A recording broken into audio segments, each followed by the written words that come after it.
तमाम jute mill था, तमाम तरह की औद्योगिक इकाइयां थी। आप अरे हड़बड़ा क्यों रहे? कुछ मिला है? कहाँ घबरा रहे हैं? हम यही पूछ रहे हैं।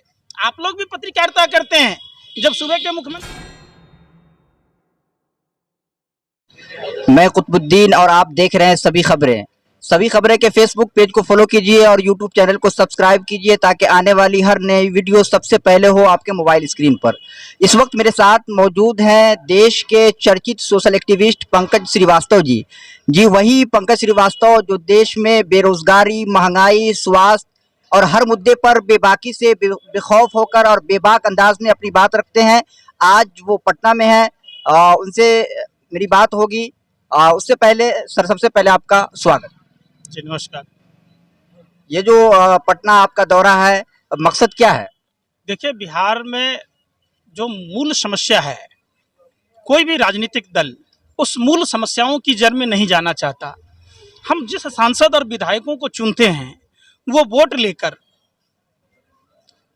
हमारे ही टैक्स के पैसों से वेतन भत्ता लेकर अय्यासी की जिंदगी जी रहा होता है और हम मरने को विवश हो जाते हैं।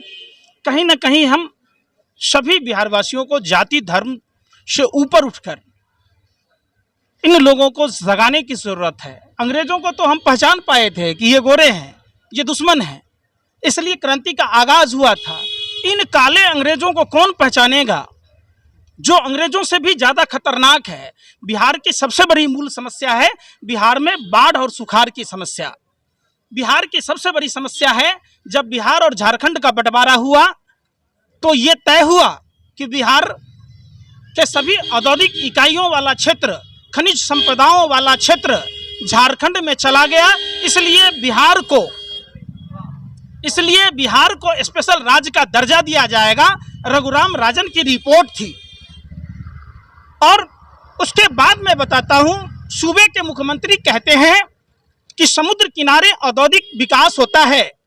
मैं सूबे के मुख्यमंत्री को याद दिलाना चाहता हूं कि गोरे अंग्रेज जब 1947 में भारत छोड़कर गए तो ना ही वो समुद्र को पी कर गए और ना ही समुद्र को अपने पीठ पर लाद कर गए।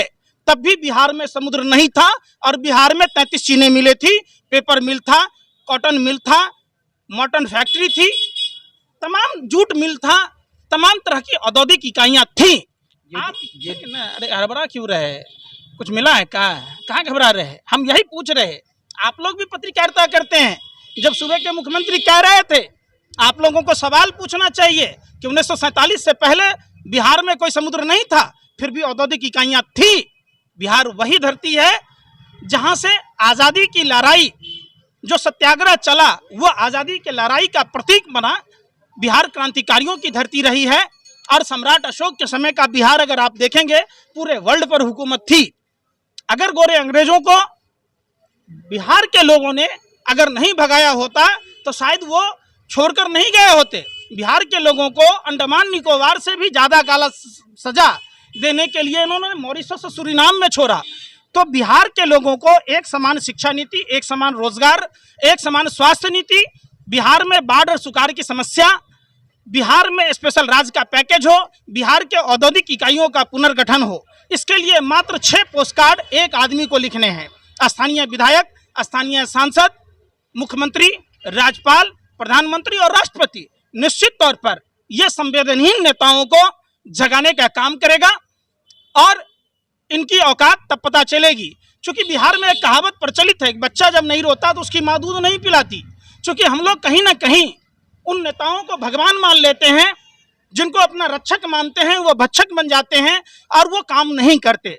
तो अब जरूरत है, हमें भीख नहीं चाहिए, हमें अधिकार चाहिए। जो हमारा हिस्सा है वो हमें चाहिए और हक की लड़ाई लड़ने के लिए इसमें जाति धर्म से उठकर, भाषा से उठकर, जिला के सरहदों से उठकर आप सबको इसमें लगना होगा और हर व्यक्ति को 6 पोस्टकार्ड लिखना होगा और लिखवाना होगा। तब जाकर इन लोगों को समझ में आएगी और निश्चित तौर पर फिर से बिहार वो पुराना गौरव प्राप्त करेगा। बिहार का गौरवशाली अपना इतिहास रहा है, लेकिन आज बिहार के चंद नेताओं के कारण बिहार की जो छवि धूमिल हुई है, बिहारी मतलब गाली, ये बनाने वाले लोग ये कभी भी चुन कर चले जाते हैं लेकिन न लोकसभा में, न राज्यसभा में, न विधानसभा में, न विधान परिषद में इन समस्याओं को नहीं उठाते।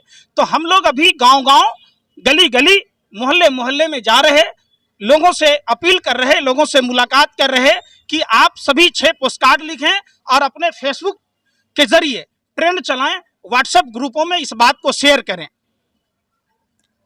मतलब भारतीय जनता पार्टी की तरफ से ये कहा जा रहा है कि नरेंद्र मोदी सबका साथ, सबका विकास और सबके विश्वास के नारे के तहत पूरे देशवासियों के लिए काम कर रहे हैं। कोरोना काल में बिहार के मजदूर जब वापस आ रहे थे, 24 तारीख को सैलरी मिलती है क्या? आप बताइए, कौन सा, क्या खाते हो आप? रोटी खाते या माने कुछ अंधभक्तों की तरह गोबर को चवनप्राश समझ के खाते? वही साइकिल जब जमा हुआ सहारनपुर में 21 लाख में उत्तर प्रदेश की सरकार ने बेच ली। रामायण में साफ दिखाया, प्रभु श्री राम के भाई लक्ष्मण जी जब मूर्छित हुए तो संजीवनी बूटी और सुसैन वैद्य की जरूरत पड़ी थी, लेकिन हमारा प्रधानमंत्री ताली थाली पिटवा रहा था। ताली थाली पीटने से कोई बीमारी दूर होता है क्या? तो ये धर्म के नाम पर राम नाम रटना, पराया माल अपना, मुंह में राम बगल में छुरी, ये लूट खसोट की बात है। रामायण पढ़ने की जरूरत है, कुरान पढ़ने की जरूरत है, बाइबल पढ़ने की जरूरत है, सरल गुरु ग्रंथ साहिब पढ़ने की जरूरत है।